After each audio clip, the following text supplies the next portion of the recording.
মধ্যরাতে মোটরসাইকেলে দুই যুবকের মাঝে বসা তরুণীকে দেখে তৈরি হয়েছিল রহস্য। সামাজিক যোগাযোগ মাধ্যমে ছড়িয়ে পড়া ছবিতে তাকে অচেতন মনে হলেও কালবেলার অনুসন্ধানে জানা গেছে তরুণী জীবিত এবং বর্তমানে সুস্থ আছেন। পরিবারের দাবি, উত্তরার একটি বারে মদ্যপানের পর অসুস্থ হয়ে পড়েছিলেন তিনি। ঘটনাটি ঘটে বুধবার গভীর রাতে।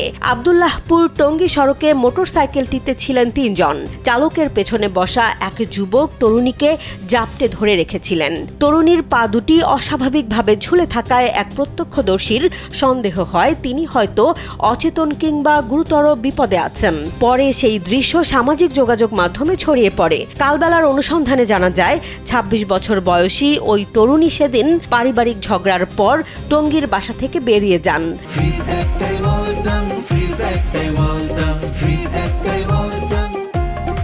পরিবারের ভাষ্য অনুযায়ী পরে তিনি উত্তরার একটি বারে যান এবং সেখানে অসুস্থ হয়ে পড়েন।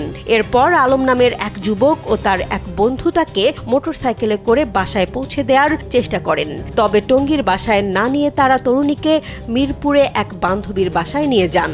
সেখান থেকে তার বোনকে ফোন করে বিষয়টি জানানো হয়। মোটরসাইকেলের চালক আলমের সঙ্গে যোগাযোগের চেষ্টা করলেও তার ফোন বন্ধ পাওয়া গেছে। পরিবারের দাবি, আলম বিবাহিত এবং তরুণীকে পৌঁছে দিতে গিয়ে তিনিও পারিবারিক জটিলতায় পড়েছেন।